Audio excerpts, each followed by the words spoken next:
Welcome to episode 54 of the AA Travel Talk Show, a podcast of the Canada Marketing Group and ehCanadaTravel.com. If you notice there, Junior, we had our first relaxing of COVID rules, and we brought in our virtual crowd that have had 2 shots. We are awesome good here. Crowd. And yes, you see how excited they were, right? You could tell everybody's pretty happy about the future here. Hopefully everything goes out well and yep, I agree. Free again. The A Travel Talk Show, for all of you newbies who are joining us tonight, is the most best way of getting Canadianized in this world right now. And we are beamed down to us live from our Co-Bro satellite every Tuesday, 7 p.m. from our base camp somewheres here in beautiful backcountry Canada. This is a live show, if you haven't figured it out yet. So stuff happens. If we lose internet, no worries, stick around, grab some Bannock, and we'll be right back. Do not change the channel. Keep your dial on the A Travel Talk Show. Keep it Canadian, please. Thank you, and sorry. Tonight, our special guest, and we're very happy to have him on the show, is Keith Henry, President and Chief Executive Officer at Indigenous Tourism Association of Canada. And for you newbies, in short, it's ITAC, I-T-A-C. He also works, and I should mention this, he's also the CEO of the BC Métis Foundation and Director of Tourism HR Canada, okay? Keith will be joining us in about 10 minutes to discuss Indigenous tourism and his efforts to build, preserve, and share culture, history, traditions, and language through tourism. In researching this amazing tourism advocate, I came across a post calling Keith the Métis Schwarzenegger. So I guess, Colin, what we're going to do is we're going to have to call Keith Schwarzenegger. His new nickname is Arnold.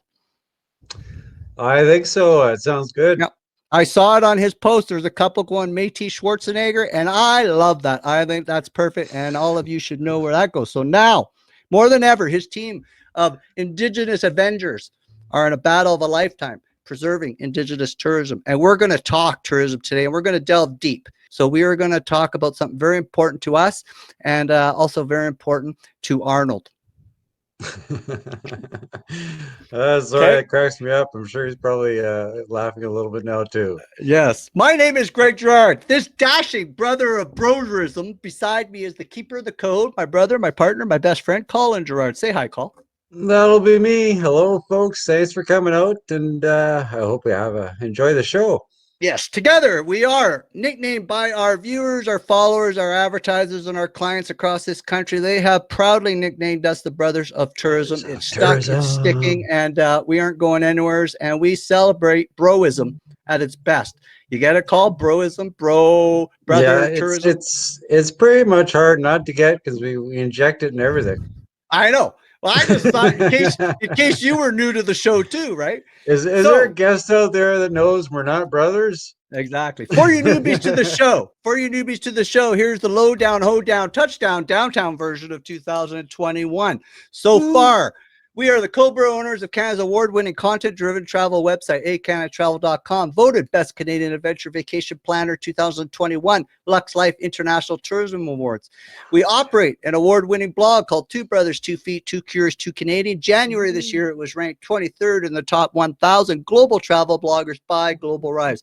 Our recent Pride and Joy is a program that we and Junior and our team have developed for promoting small groups, small regions, small communities. Because right now in this country of ours, all we have are urban models. That doesn't cut it. We did 10 years of research. We built a nice, simple, small and rural Canada economic development, tourism, storytelling platform, and training program designed for small and rural Canadian communities, groups, and regions. 100% Canadian made with no artificial ingredients added.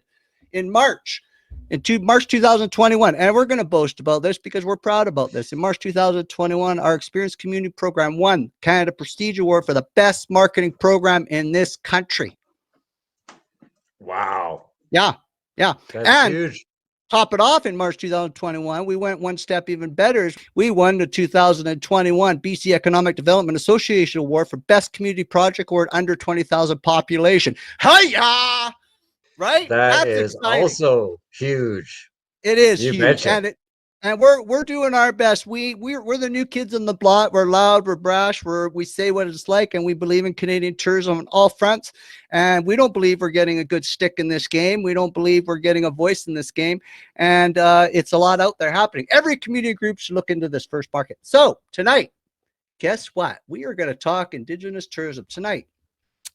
As you knuckleheads know, Cole and I completed a 10-year study of Canadian tourism in small towns, 1,000 communities, 4,000 parks and trails, 1,000 historic sites.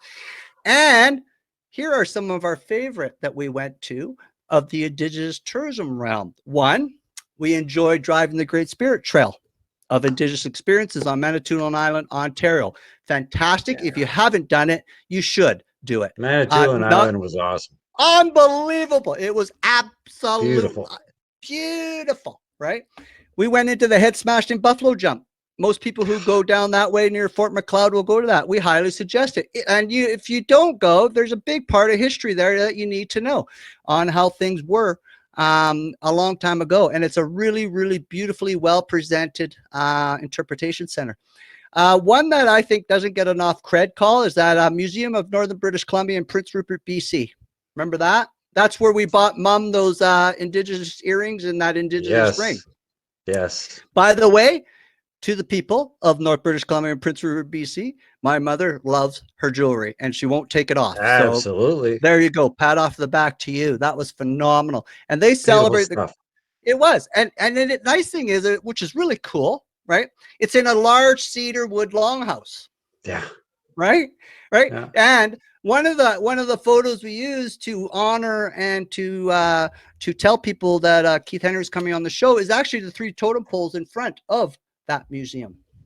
Nice. Yes. Then our favorite, probably one of our favorite, because we have gone 3 times, is the Haida Gwaii Museum, Art and Carving Sheds in Skidegate, BC. Now, anyone who hasn't done that, you're absolutely insane. Get on the boat and go there. This is amazing. If you have not seen a totem pole carved and allowed, because a lot of times, you know, this is sacred stuff. So sometimes you're not allowed. If they are humble enough, and if you're humble enough and they allow you to watch and allow them to explain what everything means, every tool has a meaning, every carve has a meaning, every shave has a meaning, every color has a meaning, every image has a meaning. It's an amazing process and I highly suggest it. So those are a couple that have left a very good impression. Okay, so let me tell our viewers, and I'm sure a lot of you already know this, but there's a lot happening out there in the last 3 months with tourism in general. But tonight we're going to talk about the Indigenous tourism piece. Recently, the global cultural tourism market came out in 2024 report, was released just before COVID, okay? The report estimated that the global cultural tourism market is poised to grow by $2,565 billion during the 20 and 24 year. Here in Canada, pre-COVID, the work of Keith Henry and his group, Indigenous Tourism, was showing a 23-ish, 24% increase between 2014 and 2017. Tourism in general across the country had a 14.5% increase in overall tourism. According to Indigenous Tourism Association Canada, as of 2020, there were reported 1,900 Indigenous tourism businesses employing 40,000 people, generating $1.9 billion in direct GDP contributions to the Canadian economy. Everybody to the Canadian economy. What I don't get sometimes is that we're so short-sighted. The communities that are around Indigenous attractions, Indigenous tours, they benefit so much on the domino effect of how much that money rolls down. People need to stay somewhere, they need to eat somewhere, they need to do something, they need to complement 1 or 2 days. Longer visits, it's proven longer average stay increases when they do Indigenous events. Plus, Indigenous tourism attracts international tourists, which have a higher average spend and which spend longer in your community. So I don't understand the math, and Keith Henry is going to help us with that. There's such a huge, I agree, there's such a huge demand for Indigenous tourism. Unbelievable demand. It's it's Canada. It's got Canada all over it. And I mean, me and you have been to some of the dances and the potlucks and Powwow. powwows. Yep. I mean, you can't beat that experience. Nope. So here's the thing. ITAC operated on a 21 million budget 2021, and I'm sure I'll get corrected if my numbers are wrong, and I sure do hope I get corrected, which included a COVID relief funding program to allocate to business. So not only did their budget 21 million, but it included COVID relief. Okay. So, okay, here we are, new federal budget's coming out. We're all excited. Yay, tourism's a big driver. Tourism is growing faster than any other aspect of tourism. We're stoked. Something's going to happen here. We're pretty excited, eh? The new federal budget comes out, 2.4 million. Ouch. What? That's A what little I'd bit be of missing doing. the boat there. I'd be going, what? What's going on? So Indigenous That's tourism. ridiculous. Tell me how this math works. And now I'm going to use my kindergarten math because that's how simple this is. Indigenous tourism is one of the fastest growing traveler markets in the world. At the time when the industry is trending for more personal experiences and connections, and the government Canada bails out. How does that make sense? It shows, and I'm not, these aren't my words, because I got a lot of very, very influential friends around the world in this industry, and a lot of us think the same way, and we're a very small group, a vocal group. It shows short-sightedness and a lack of understanding of emergent travel trends by our government tourism. It shows absolutely short-sightedness of what's going on. Not only is it the biggest trend, fastest growing trend, it's where most of the other countries are investing their dollars in right now. So they do not even understand the highest spending travelers are attracted to cultural tourism. And especially tourism international. Yeah, but get this. On a report I found, I think it was CBC, I should have put it here, but I think it was CBC that they were doing a documentary on it. And tourism industry research shows that more than 1 in 3 visitors to Canada are interested in authentic Indigenous tourism. 1 in 3, Colin. Now, absolutely. Let's look at the total million visitors we get across the country divided by 3, and 1 in 3, which is highest average spender, increases average stay, and the domino effect that flows down into communities surrounding that Indigenous experience is phenomenal. Okay, our guest tonight, Mr. Keith Henry, we are so excited he's coming on the show. I cannot wait to hear what he has to say. We're going to Canadianize him. We're going to A him to death. We're going to A him all the way to the end, because that's what we do here, and that's why our show is growing. That's why we're getting some amazing guests from around the world, and we're proudly Canadian.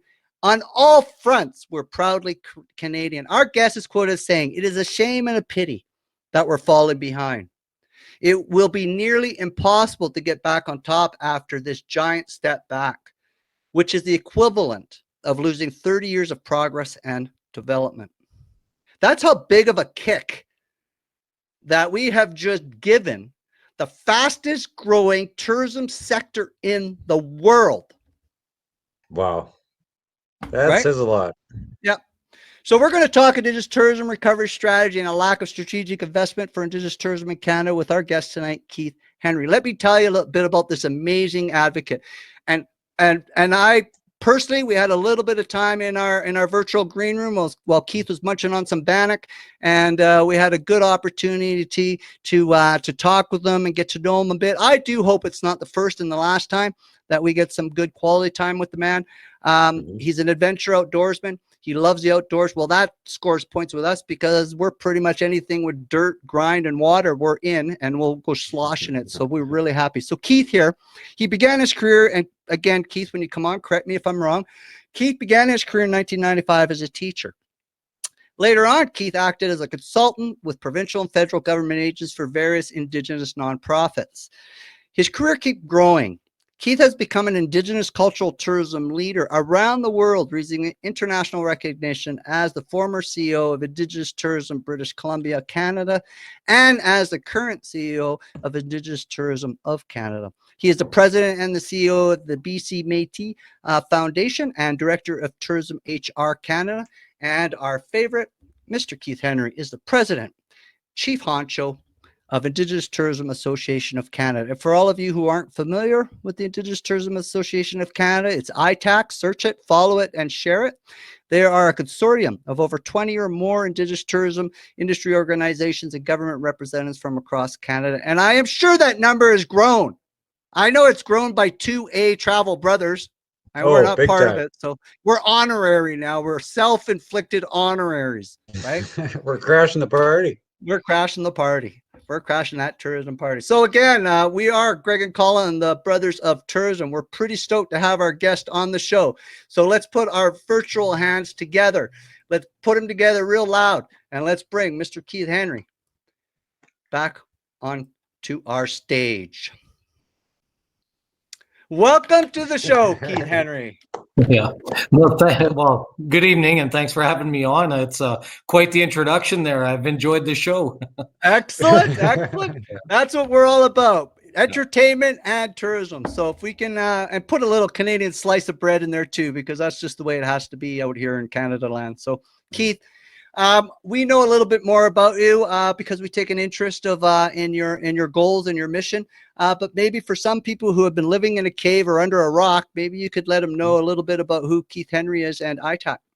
Sure. Yeah, no, it's really an honor to be on the show. I'm glad you're talking about this issue we're talking about tonight. I've been president and CEO. I helped rebuild the national organization and started roughly in around 2010. I was working with Indigenous Tourism BC. I joined the Indigenous tourism world in 2005, give or take. And I was on a committee with, then it was called Aboriginal Tourism Association of BC. And I was wondering, I'm Indigenous myself. I'm from one of the communities, I'm Métis. And I'd done a lot of Indigenous Act Dev, a lot of education, as you talked about. And I just kind of sort of started to get interested in tourism because I sort of originally viewed tourism as this thing where it was summer jobs and, it was kind of just going to the lake for the weekend and maybe having some rustic cabins. And it's just because of my own personal life experiences. But what it started to plant the seed in me in 2005 was realizing, we as Indigenous people are trying to see our culture thrive and sustain itself. And we want to celebrate our languages and our cultural diversity in Canada. And I really quickly learned that, wow, this tourism actually is one of the most effective ways to do it because A, consumers want it, and B, you can actually get paid to do your culture, and whether it's in all the ways it manifests, like food, restaurants, hotels, cultural centers, outdoor adventure. So I just started to walk that path of getting involved in tourism and seeing how the industry works. It's a very large industry, lots of layers of non-Indigenous industry partners, and yeah, so I've been cultivating that, I guess, awareness, that knowledge. And so I took the job on in 2008 with Aboriginal Tourism BC, it was called at the time. It's since evolved to Indigenous Tourism BC.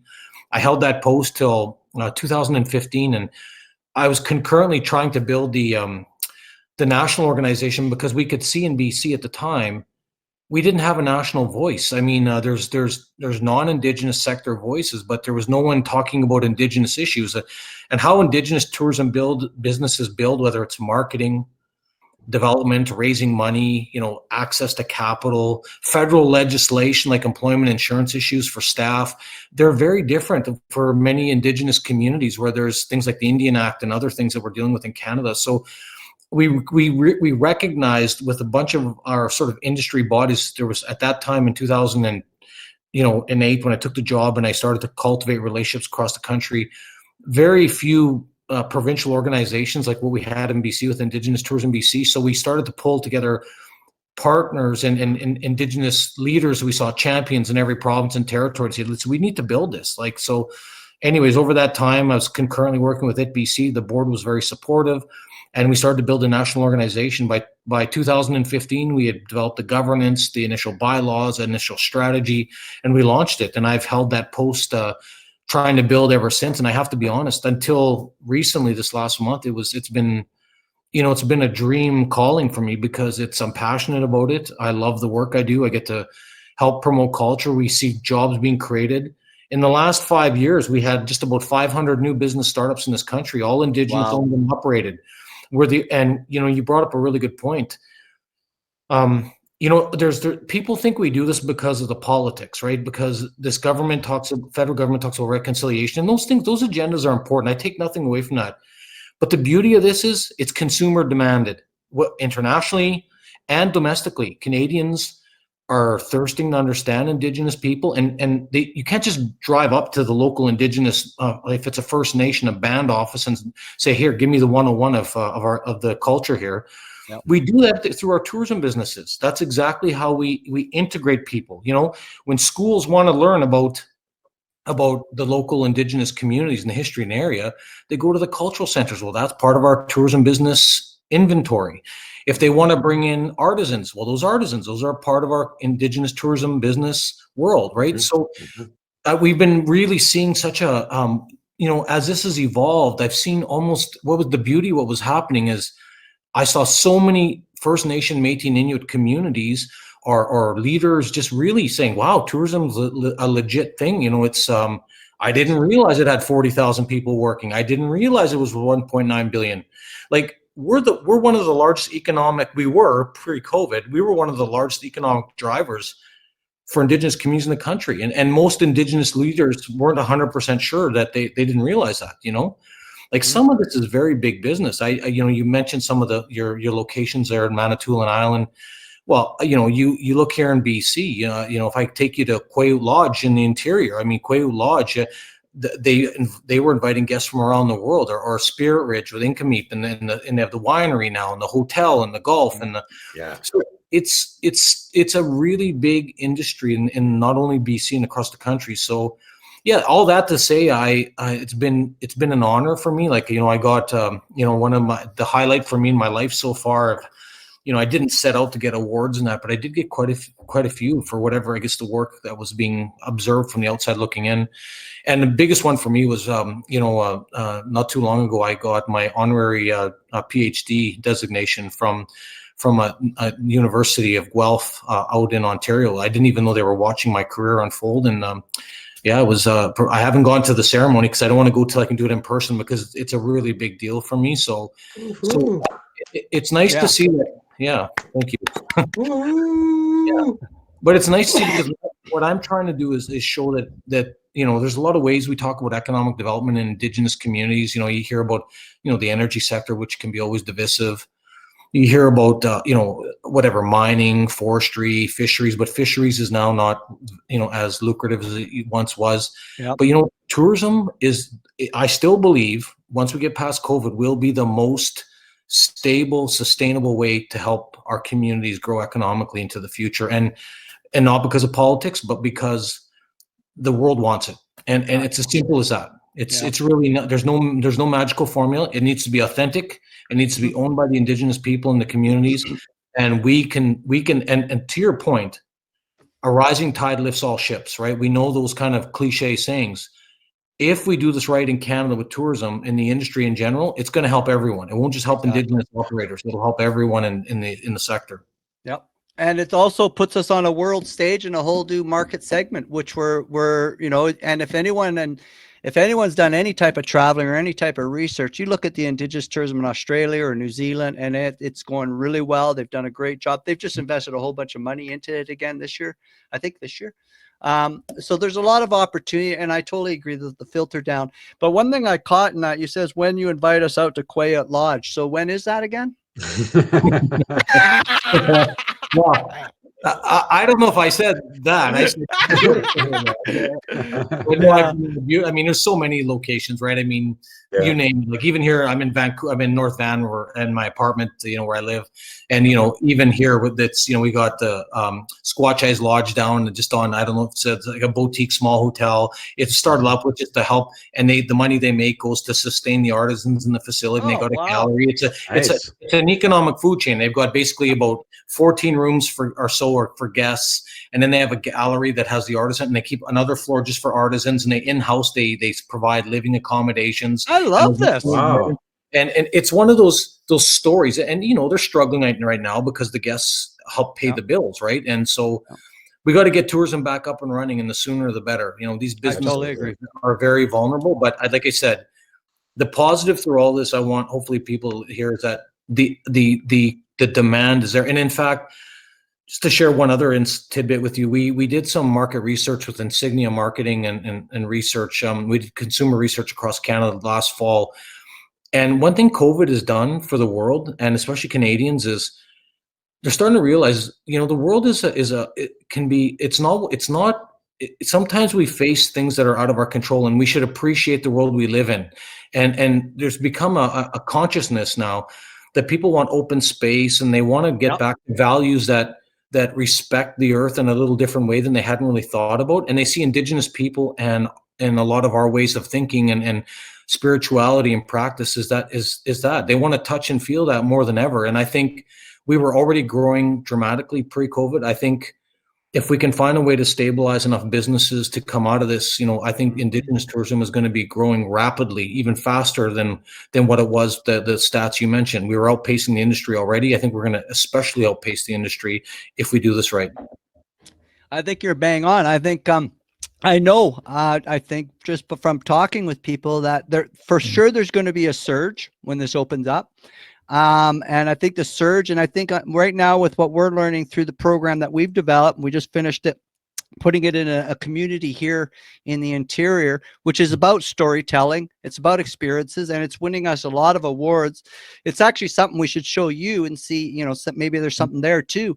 But the whole fact of it is that the reason it's successful is because travelers want to hear the stories. They're done with facts and figure tourism. That will not exist anymore. They're too educated because of social media. So they're looking for the story. They're looking for the experience. They're looking for the connection, which is exactly what Indigenous tourism does. Well, a lot of Canadians even want to know, well, Indigenous people survived viruses in the past, not effectively. I mean, we know that things like smallpox and everything. But what I'm saying is when we did the research, if we asked groups of non-Indigenous people, we brought consumers in from Halifax and Toronto and in Calgary and Vancouver. We did focus groups, one in Yellowknife, and it was interesting to hear the kind of perspective we heard that because as we live in this Indigenous tourism world, so we think, why wouldn't people? But then we have to put ourselves in those. We did families, we did younger families, we did single people. And it was interesting to hear people say, well, the Indigenous people, from their perspective, as historically right or wrong as it may or may not have been, they viewed that Indigenous people were strong, and it was their connection to land and culture that actually helped them fight through the virus. So none of us, all of us know, we've never tackled a historic virus like this before. I mean, so what I'm saying is it's created a new way of thinking for a lot of people. And I can't believe that's just Canada. I have to believe that's beyond the borders of Canada. And I think that, the world is going to want to continue to understand that Indigenous people really seem to understand that history may be repeating itself in a lot of ways here. And we need to return to some of those really core values of land and water and why these things are important. It's not just about, but we're changing the world in a way that, we have to be conscious of, right? And I think it's really, and people want open space. They want less, they don't want over tourism. They won't want to go into, I really think that the cruise ship industry is going to have challenges into the future. Maybe not, but I think it's going to be a few years before that recovers. I think people are really, it's just changed people from what we could tell from the research we've done. Yeah. We've said on a few shows, Keith, that basically I think we have to throw the old playbook out, learn from it, and write a new playbook, because the traveler isn't the same traveler we were dealing with 15 months ago. Their priorities have changed. I think you hit it bang on the head. So here's a sort of good segue. What are some of the successes? Maybe touch on some of the big accomplishments, the highlights of ITAC. The reason I'm asking this is because in such a short period of time of 5 years, you've accomplished encyclopedia volume of stuff in 5 years. So maybe you could touch on some of the highlights. Well, I think the highlight for why we grew Indigenous tourism in Canada at a pace that was like the envy of other countries. You mentioned Australia and New Zealand.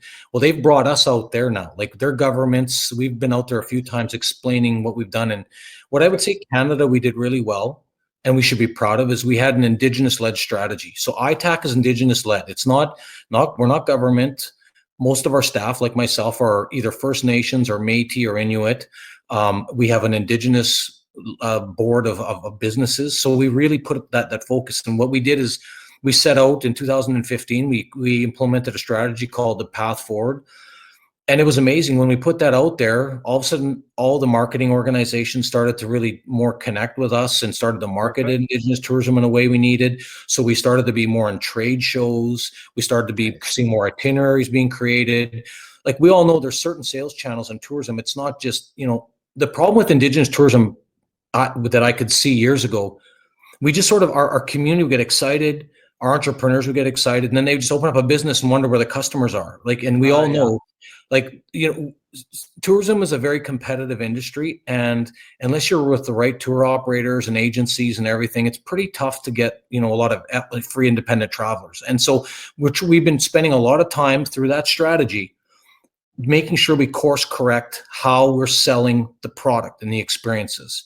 That's been one of our big reasons we've seen success. So what that did was now create more opportunity to create more spin-off businesses in the local areas where the itineraries were going through. And we were just seeing a lot more packaging, right? And so we were doing more trade work in China, the US. We were doing a lot of trade work. We maintained trade work in Japan. We were doing trade work in France, Germany, and the UK. And those were some of our best markets. In fact, pre-COVID, of the 1.9 billion you referenced, 70% of that money was coming from the international travelers. They were 45% of our customers in terms of volume, but they were spending 70% of the money. They were a huge beneficiary to us. Mm-hmm. So those are the kind of things that I would say that's been the success. We took our knowledge as an organization and really handheld our businesses, and that's what it takes. It is heavy lifting, because some of our businesses are very sophisticated, but unfortunately we're incubating a whole new sector, and we have been. And 1,800, 1,900 businesses sounds like a lot, but in Canada, let's put that into perspective. There's over 225,000 tourism businesses. We're a very small percentage. And what we identified was how we're going to get more of those businesses to be more export and market ready. Those are realities. The industry won't change for us. We have to adjust to those practical realities. So we did that. We created a national manual for authenticity. We started to put out our own marketing strategies. All of a sudden, people were buying into our marketing strategies. We saw new industry partnerships, like with WestJet, private sector partners. We just put a playbook out that really, I think, people could see the vision, that it wasn't just politics and some pats on the back and tokenism. It was about there's an economic benefit here if we do this right. And so we saw that. And I would say that's some of our work, I would say, was really great. We did it. And the other thing that we were having lacking in the industry was we just had no research. Like everything in tourism is largely adopted out of a certain modeling that is largely driven by Stats Canada and it's very macroeconomics. So we had to figure out, like, how much is actually, so when you say those numbers about those, we're saying in 1900, that's because we did that work. No one was doing that specific Indigenous tourism research. We couldn't say to the industry how many people actually are working in our businesses. And now we do that. Like, we survey our businesses like we have all through COVID. So we've been doing, that's been another key to our success. I feel it's been the marketing, that research to explain to the industry, wake up, like the industry needs to buy in. It's a very large machine. And, I think you said something those are some of the things. And I would say that before I go off on another tangent, I would say that the other victories are what we did this last year is we pivoted on a dime. Like, we had no choice. We could see COVID was hitting us. We immediately created a COVID recovery strategy. We originally had a plan to 2024 that was going to see Indigenous tourism go from 1.9 billion. We figured it would be at least 2.2 by 2024. Well, that now it's taken a nosedive down because out of our control. But so now we've created a new recovery strategy. So we've got a really, I think, strong organization. We've signed over. Last year we had about 40 partnership agreements, like a lot of non-Indigenous trying to buy into the concept. So I just think when you see that many people buying into it, that we're doing, it's not perfect by any means, but it's giving it a way for people to really buy into what we were trying to do in the country. And just a couple other points. We've been taken around the world now and asked to come give and it's so funny because really all we did was put an Indigenous strategy together. Sometimes people overthink this stuff. You know what I mean by that? I really watch other countries and they're like, oh, we want to do this. And it's not some magical formula. It's still basic business, but it needs to be Indigenous led. You can't do this. And the big reason is because authenticity, even though I'm Indigenous, even though our team is Indigenous, when we get to the communities got to trust us. Because if we market it in a way that's offensive, we're toast. We can't Disneyfy this. We can't. We can't, too many consumers in the world have seen Dances with Wolves and all these stories that really are Hollywood, like fictitious. Yeah. That's why we have people that come here that expect to see Indigenous people riding on horseback with, traditional regalia from the 1700s. I mean, it's not realistic. It's No. people, our cultures have evolved, and there's nothing wrong with that. And so so anyways, my point is that these are all the kind of, there's been a laundry list of issues we've tackled, but I would say that we've come a long ways, and I think the world has seen it. And unfortunately, as we, now we're facing the biggest challenge now, because as far as we came doing all those kind of things I'm talking about, really the federal budget was a disappointment, right? So. Oh yeah. Yeah. And you know what? I have full faith in Métis Schwarzenegger solve this issue. I'm telling you right now. Okay. Wait, I gotta just clarify that. That's my friend Dale. I've known him a long time. I was a teacher up in Cumberland House. He's a Métis leader from up there. And anyways, years ago, I got into some bodybuilding, so he's never let me hear the end of it. No, those are the best friends. Yeah. So he's a really awesome guy, and You can have tell. tons of respect for him. But yeah, he always puts that on my darn social media. And it's kind of embarrassing, but I know he's like, it's our thing, right? So what can I and do? I love it. And that's That's the human side of Keith Henry, right? That's the human side. You're stuck with it. Yeah. And I love my old friends for that. I mean, how many times they put stuff about the history of what we've done in the past and the nicknames. That's all about. I thought when I read that, I says, that's the Keith Henry I want to know, the one that has that humor and can, enjoys the life. And then I saw your sturgeon pictures, and I says, that's the guy I want to know. I want to know that guy. Yeah. So that you sort of touched on it, Keith, and I really want to I want our audience and our viewers tonight down the road and on search engines when it starts positioning is that the one thing that I think a lot of people don't understand is that we understand the community. In order to put tourism, you sort of have to have this respecting of the elders, and they play a large part in the development of Indigenous tourism. And you touched, and I read there in an article that an elder said Indigenous tourism businesses showcase culture, heritage, and traditions, and because these belong to the entire community, that they should belong to the entire community because it is part of the community. So my question is this: what are the challenges of balancing tourism development, which again is a sort of a new element, while respecting the wishes of the elders when it comes to culture, traditions, and language, which spans, as you know more than anyone, many generations. So how do you bridge that? Well, we've done I'll talk just sort of practically first, and then I'll talk sort of philosophically about it. What we did is, there was a challenge in this country, as there is many countries, how to build Indigenous tourism for a community, right? And yeah, it sounds interesting, but right away, people, especially elders, and some of the, I often find there's skepticism and, well, what's this really about? The local marketing organization is telling us there's these great opportunities, but I don't really know these people, and what's this all about? Yep. So we created one of the things we did. I didn't touch on it in the previous question, but we created a national manual for market readiness and authenticity. And within that, we put sort of a suggested sort of planning process. And there's two ways our communities, whether you're First Nation, Inuit, or Métis in this country, first of all, communities, we've been trying to work with many communities through, if they have a comprehensive, like what we call it is a comprehensive community plan. So many First Nations, they create a CCP. And what we've been saying before entrepreneurs run ahead, let's make sure the community has supported tourism as part of their economic development undertakings, right? Yep, there's some basic steps of governance. So when we go to other countries, we've been asked to, like, we ask, is there a strategic plan already in place? Like, we don't want to create tourism out of the blue and then force it down on communities and make people, think they're selling their culture, pennies on for whatever, right? It's tokenism. So in Canada, we've taken an approach on just making sure people understand that whether Inuit, they have other sort of community processes. Métis are kind of more difficult because we have some settlements in Alberta, and then we have a lot of urban Métis people that form these nonprofit organizations. So we just want to make sure that there is local support for tourism. Once we sort of see that's in the checklist of things, then you start going through a strategy development process. And we've got that all outlined in our national manual for market readiness and authenticity.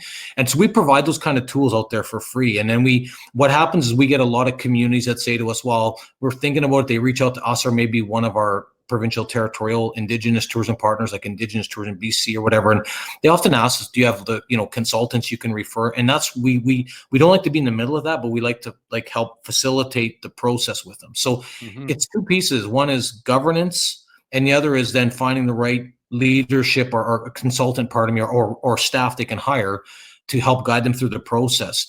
When you get into those conversations, that's when it gets really challenging, because one of the values we've got as many Indigenous people, we like to give things away for nothing. And in tourism, we're telling them, don't do that. So it's a really sensitive conversation, right? Someone will say, well, we have a local Indigenous artist. He's making this and he's selling them for $50, and that's outrageous, and it's like, but you got to remember, they're trying to create a business. So we have to have that conversation, because if part of the challenge we got is the non-Indigenous economics, right? If consumers perceive it that it's got no value, then it's worthless. We have to price ourselves right, and it goes right from artisans right to our experiences. We have some amazing outdoor adventure guided tours, and people charge pennies. And I keep saying, listen, first of all, you need to price yourself right. So we've got this whole process about pricing, because it's our culture. We like to give things away. We like to welcome people. For Métis, we welcome you in. We call it a kitchen party. You get tea, bannock, before you know it, you've eaten outside of house and home and you're gone, right? Yeah. But that's not the way you build a business. And so we're just trying to build the capacity of entrepreneurship within a lot of a lot have it, but we still face those challenges. So those are the kind of issues we're facing in Canada. And I would say we've come a long ways, and but I still hear it. We really touch a lot of that. We were doing a lot of conferences and a lot of workshop stuff across the country. And we want people to not feel guilty about properly charging for your product, because if you're going to work with a tour operator from China, that's probably not the right comparison these days, but maybe the UK, they're going to take 25 to 35% of that in price just to sell you. So you have to know how to understand commissionable rates. These are the things about export readiness we get into that's more of a mature or sophisticated conversation, but we try and walk the businesses through that, from startup to market to visitor, doors open to visitor ready to really market and export ready. And it's a process. It is a process. We've done that through the guide that I keep referencing. Yeah, and I actually I saw that guide. I must apologize, I haven't had a chance to read through it, but very nicely presented. It's pretty hard not to find it. Because it's all over the place. So it's obviously getting good traction and I think the key point is there's a learning process and an education process on both fronts, not only the tourism business itself, but also on the traveler.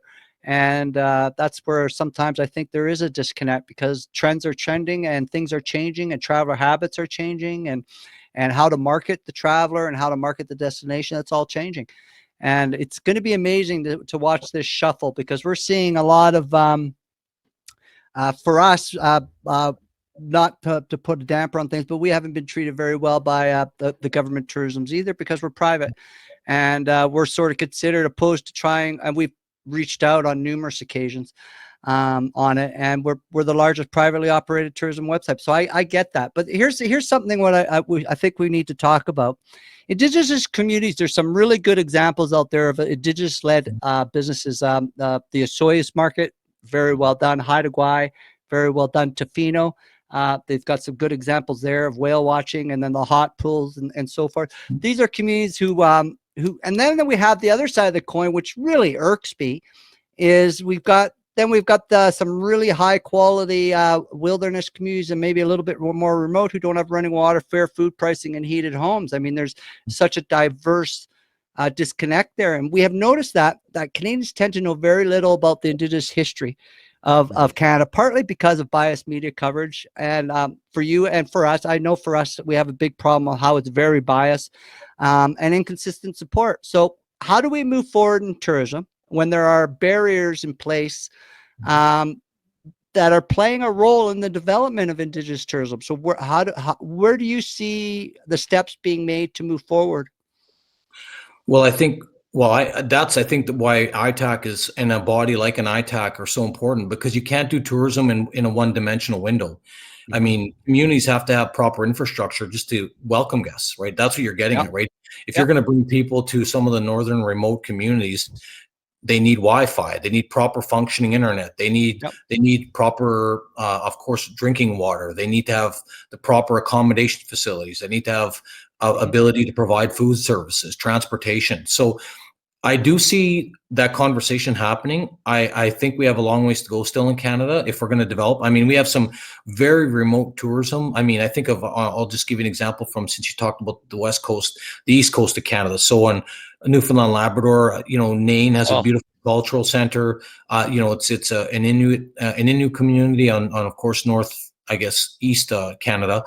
And but to get there is a really big challenge, and it's a beautiful spot once you get there. But once you get there, there's not a lot of services or infrastructure there, right? You can't just, there's some limited accommodations, and there's an airport there, and they have, flights are not always easiest to get, and weather can have, there's a lot of challenges. So we're dealing with one extreme to the next. But if you go through that packet to that place, and then you hopscotch up to the Torngats base camp, I call it the last Canadian safari. I mean, I've been to every part of this country with Indigenous tourism and seen many of our businesses, a lot of them.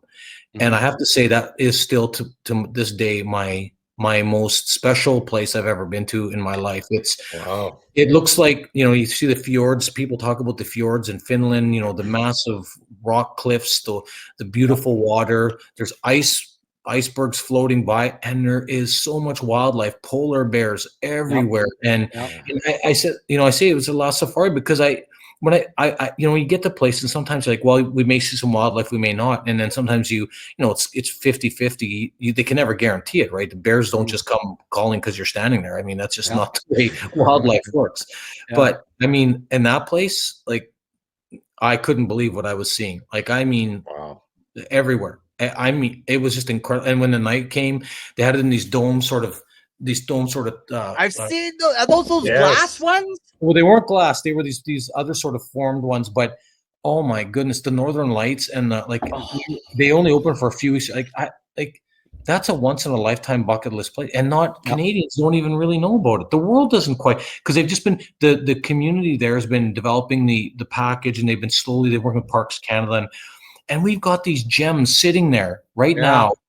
And I know that once we get through COVID, like, these are once, like, people fly to Africa to see the safari. I don't know why they do that, because if you want to see, maybe you want to see lions, I guess, and zebra and all, and I understand that.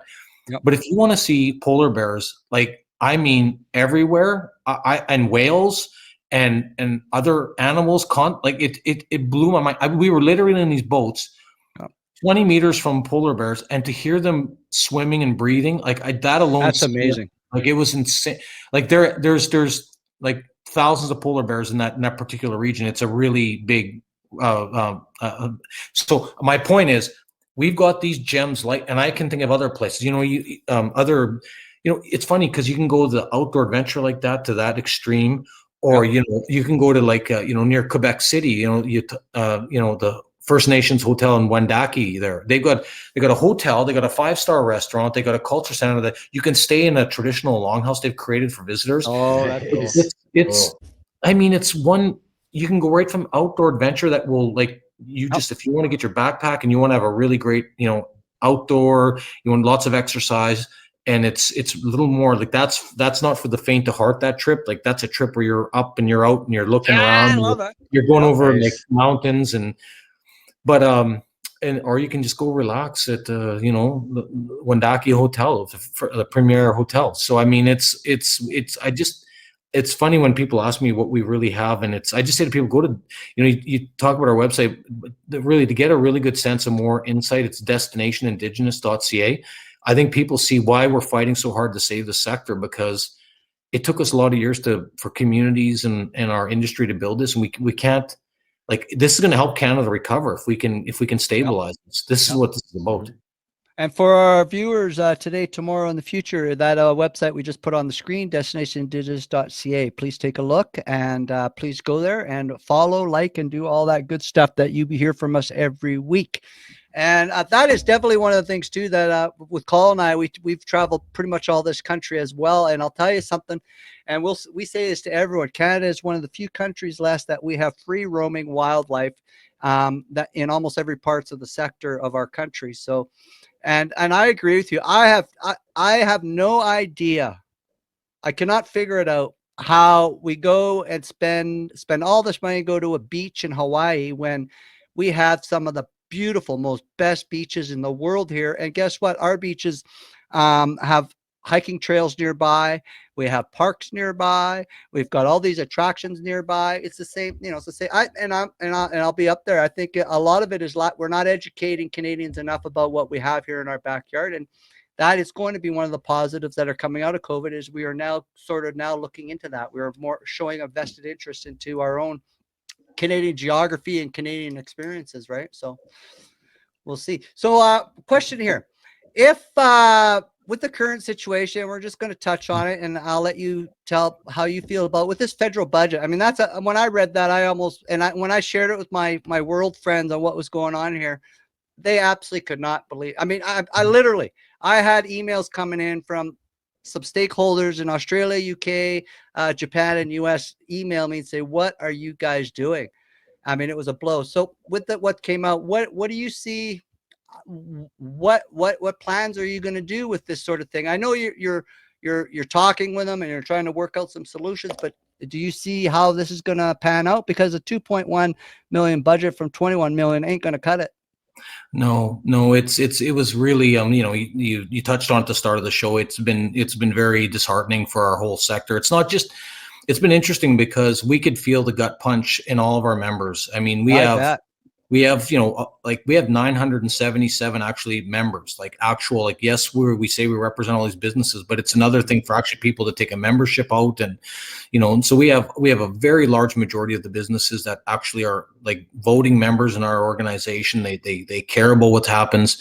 You could feel a collective gut punch because we're now in the third wave of COVID, and I know that's affecting the world. But we know from the research that Indigenous tourism was hit a little harder than the tourism sector. Like we're even more vulnerable. And it's because the reason is largely because a lot of it is fairly new businesses. They haven't built the accumulated surpluses. They just don't have the financial stability to weather the storm as long as it's happened. So last year we administered $21 million, 16.4 or so was invested directly into businesses. We helped 680 businesses directly with $25,000 grants. And we did a bunch of work with others with some $10,000 grants with WestJet and others that'll be announced shortly.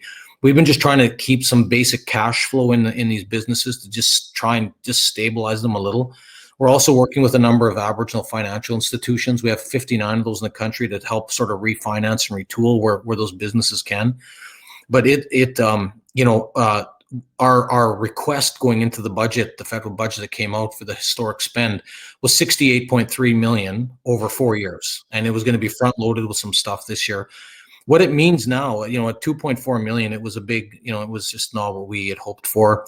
We've been very active publicly. We've gotten over 100 letters of support from business partners, both non-Indigenous and mostly Indigenous businesses that have just said this is calling on Federal Tourism Minister Jolie, Federal Minister of Indigenous Services Canada, Mark Miller, and of course, and Carolyn Bennett does Crown Indigenous Relations to say, look, you gotta find a way to fix this. Yeah. So we've seen a lot of, we've been covered in just about 300 media articles, and we're expecting another major one in Globe and Mail this week. So we're trying to keep the pressure on to try and find some solutions. What I can say is we found some interim solutions, but I'm not at liberty yet to say.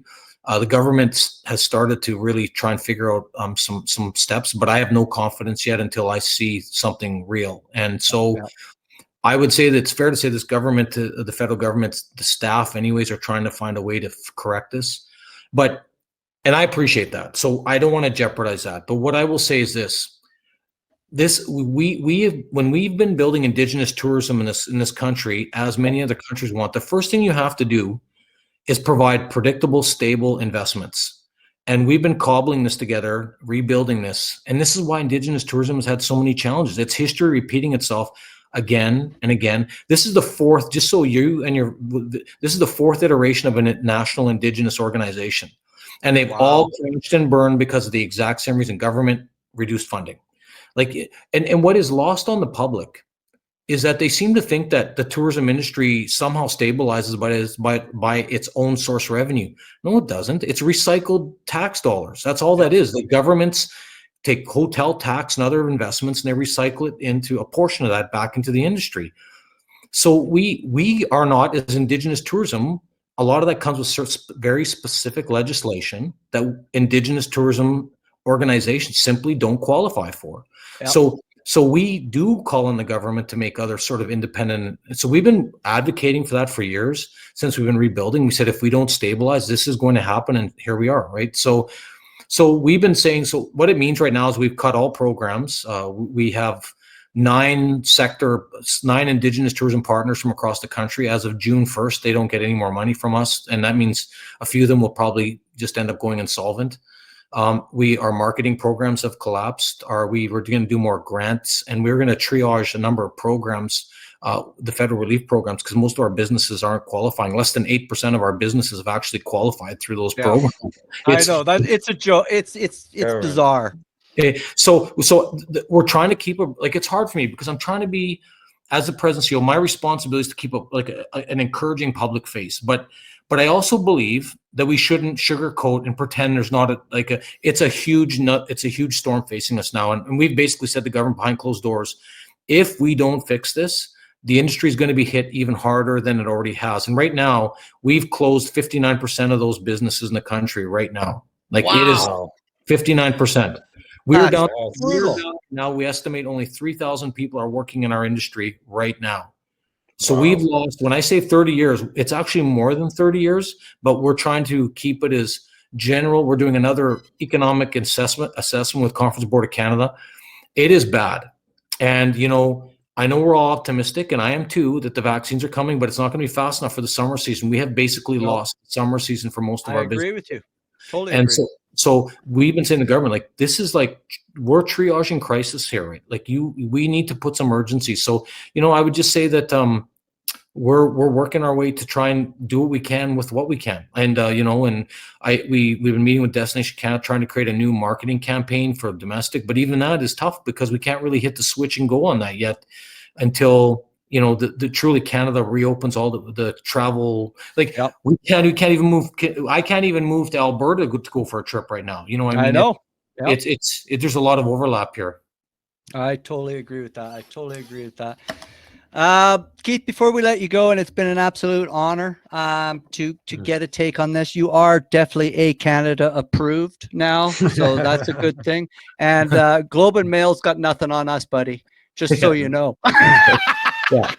Oh no, I've thoroughly enjoyed this, and I know I kind of rambled on, but if you've ever watched any of our previous shows, we are ramble free, ramble encouraged, and that's the beauty about our program is it's very personable, and that's the way we like it.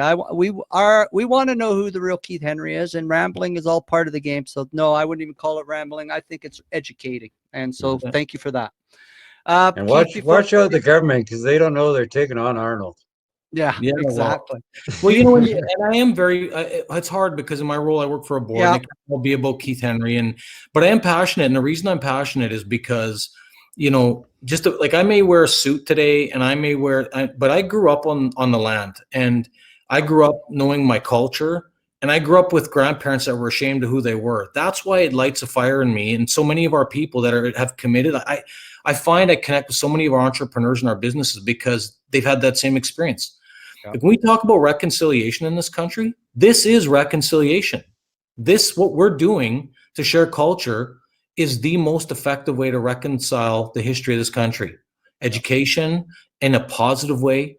So this really, it triggers a lot of us, and we're very passionate about it because, I grew up, my grandparents ashamed to say they were Métis, that they were half breeds. Like I faced it my whole childhood. So it's funny how life is puts us on a mission, and you want to know who I am, Greg? That's who I am. Like, that's what drives me. It's not about ego. It's about remembering my grandparents, and as a child, knowing that I could feel that they were ashamed of who they were. I could sense it. I could feel it as a 6-year-old kid. I could hear it in the way they talked about who we were. They spoke a French Michif, the Métis language for us around Prince Albert. It's like a French Cree mix, and I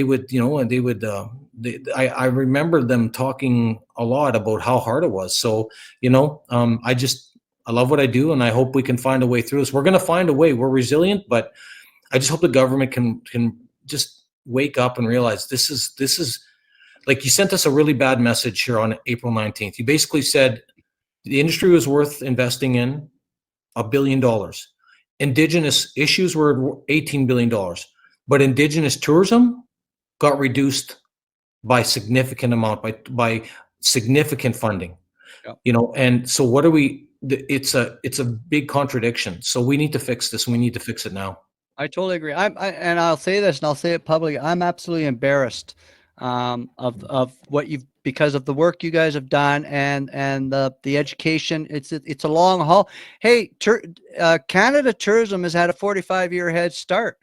I mean, they were here 45 years ago where you are now, and their memories have gone poof in the air about how to build Canadian tourism. So, and we could have a whole nother show about, but it'd have to be off air.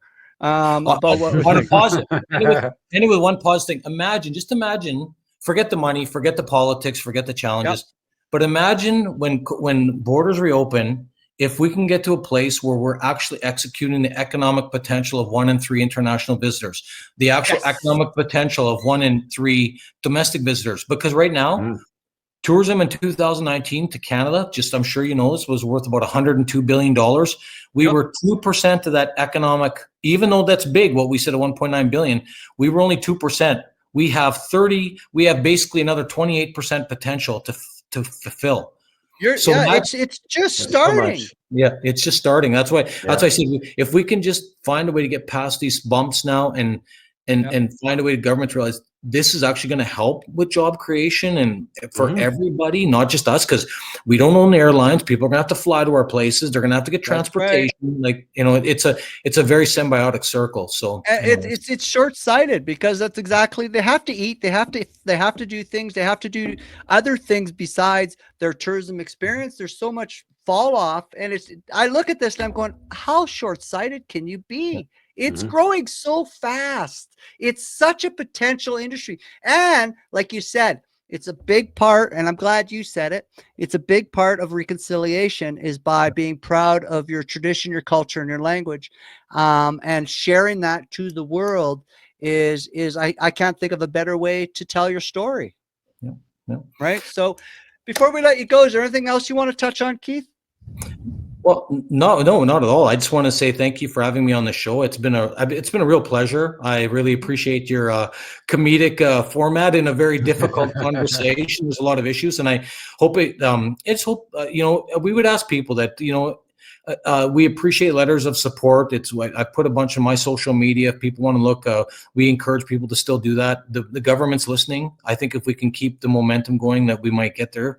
I would appreciate just people just getting involved. Consider being a member of ITAC. It's free right now because we waived fees this year for everybody. We really want to continue to build the industry. Like, we've been doing everything we can to stabilize and and look at Destination Indigenous, see what we're trying to help support. And if you get a chance, and the business are open, as I always say, spend some money there. Go there, visit. You certainly will have an experience of a life. I totally agree. I've really enjoyed tonight's episode. And like I said to Colin before the show started, we could easily do a 3-hour show. I've really enjoyed, and I really, and sincerely from the bottom of our heart, we really thank you for your time. I know you're a busy man, but I'm really happy that we could be a part of sharing the Indigenous story and the importance it is to the tourism industry. And I'm glad that we had an opportunity to discuss how we can participate as a country in a very important part of our tourism industry. Colin, you want to add anything else before we let Keith go? Well, I just got to agree. I mean, it's been a total education for me today. Thank you. And ehCanada is 100% behind you. Oh yeah. Oh yeah. We're going to be signing up, and Yeah. we're going to be in touch. We're going to see if we're the new guys on the block, but we're getting a pretty loud voice. So hopefully we could shout a little bit louder out there. And I'll tell you what, the government has no idea we're coming, and we're coming hard. So they better get their heads up, because we're going to be in the battle real soon. So it's good to have you, Keith. We're going to put you back in that green room. You know where the bannock is. We've replenished the bannock because you went crazy. So we put that back in there. And if you want to hang around, we could talk at the end, but we'll just close off the show. And again, it's been an honor and a pleasure. And the Brothers of Tourism are hopefully we can have you back down the road when things we can get an update on where things are going. So again, Keith, thank you for your time. Thank you. It's been an honor, Keith. Yeah, yourself as well, Colin. Okay there, Wow. Junior. So that was Mr. Keith Henry of ITAC. For you grade 2 students out there, that is the Indigenous. My tongue. Sure. Right. That online learning isn't working for you. Indigenous Tourism Association of Canada. By all means, we've been putting up all the information online for everybody to look at, and we put all the links up there to get a hold of Keith Henry if you do have questions. And we also encourage you to look at. We put both their websites up there, including the one that is focusing on tourism, which is destinationindigenous.ca. Let me just plug that up there for Keith again, because that's an important web address. Please take a look at this site. Now, if any of you know and you know us well, please share, please follow, and please like. In today's world, tourism is won and lost on the internet through search engines and social media. That's where we can win the battle. We now have the tools that governments have. Now it's basically is learning how to use them, and that's exactly what ehCanada is all about. So we have been posting all of that up on the Broism Show. Again, my name is Greg Gerard. This good-looking dude beside me is my brother, best friend, and partner, Colin. We are the Brothers of Tourism in Canada. Tomorrow, you'll find this interview of Keith Henry on our award-winning live travel content, travel website, ehCanadaTravel.com. And soon after that, you'll also be able to find it on our Facebook, Twitter, Instagram, Pinterest, LinkedIn, and Tumblr social media pages. And at the end of the month, we're going to slap it up there on our award-winning blog, ranked 23rd in the world. So remember, Canada, book directly with tourism business websites or with Canadian referral websites. Like ours, there's no hidden commission fees charged to businesses. We need to book local. We need to help out Canadian tourism business now, not in a month, now. And how do we do that? Stop giving away your travel dollars. Stop giving away 13 to 18% of your booking fee to out-of-country head offices when you book online with Booking.com, Hotel.com, and Expedia. Not long ago, that 13 and 18% was put back into our communities. That 13 and 18% was put back into our businesses. That one act alone is going to help tourism businesses. And then you're saying, well, how do I book? Simple. It's called their website. So every business has a website. Now, if you go directly to that business's website, I could tell you right now, often it's less than what you find on these OTAs.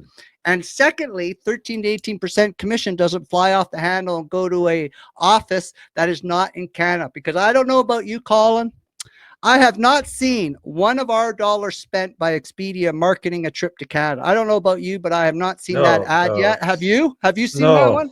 Oh, what about that one by Actually, Hotel? Expedia has. Sorry, I have to stand No, corrected they have there. not said, come to Canada, book Canada. They have not shown off Canada. They have not done nothing. What they do is they take that 13%, put it in their big head office, because you know what? We have to decide as Canadians, what are we going to do? Are we going to go buy more yachts, mansions, islands for these CEOs of these big corporate OTAs, which for one, it's proven they shorten stays because they're not planning websites. They're not educational. They're booking.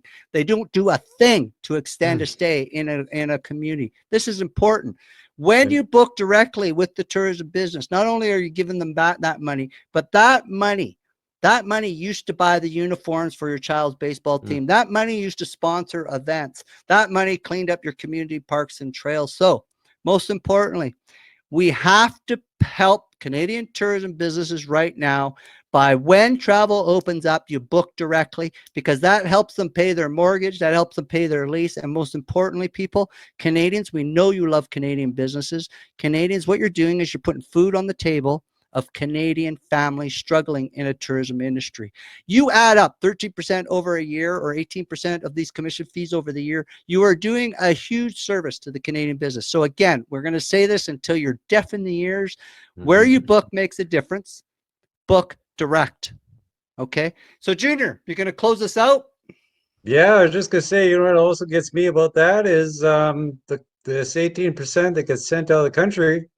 The companies use it to buy Google ads and position themselves above the actual business ads. So it's a negative. I mean, they use your money to work against you, and look what it's pretty TripAdvisor has insane. done. TripAdvisor has pushed every business off that first page of Google. And now they go to their business, the version of TripAdvisor on there. So we've actually penalized ourselves by doing this. So we really got to smarten up.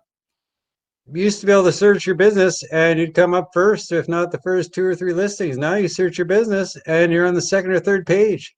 Yep. How does that work? Yeah. And now what people are doing, oh, I'm saving myself 2 minutes. I'm paying more money on these OTAs, and I'm shortening my visit because I didn't know there was this fabulous tour company here, or this polar bear thing, as Keith Henry was referring to, or this great fishing adventure. I didn't realize that because I went to these OTAs. Yes. Man, if you went to Indigenous Canada.ca, you'd know what's in that community. You'd stay longer and you'd spend more money. So come on, people. And the businesses generally appreciate it. Call them direct. They will love you for it. And you know, remember, tourism is personality, character, and hospitality. Those websites give you none of that. Contact, get to know who the website is by looking at their website. Get to know who the host is by giving them a call. Remember, tourism is about connections, people, and the connection starts when you book. That's where the connection starts. Exactly. So book direct. That's our message. So, Junior, and a good host can make a vacation. A bad host can kill your vacation. So it's great to find out who you're staying with. Okay. Anyway, on to the next segment. We have next week's show, Adventure Seeker program we are just launching, which you can sign up. Sign up is running down soon. What is it? 2 weeks, bro? Yep. 2 weeks left to sign up. It doesn't cost anything. There's no obligation, but we want people, some wild people, normal people, family people, people that love the outdoors to sign up and share your stories with us. Check out the program. It's going to be huge, and we want the right people involved. Yep. And one little note here to add to Junior is that not only do you become an adventure seeker, but you also get to meet with us every month. And guess what? You get to learn all the search engine tools, SEO tools, social media tools. We train you, and you're going to become a voice in your community. This is unreal, this program. And you got to check it out. Not only are you going to learn some valuable skills that you can apply to your association, your club, or your business, but you're also going to become an ambassador for seeking out sustainable tourism, ecotourism, adventure tourism, outdoor tourism, because that's our wheelhouse. That's what we do well. Woohoo! Thanks, everybody. Peace out.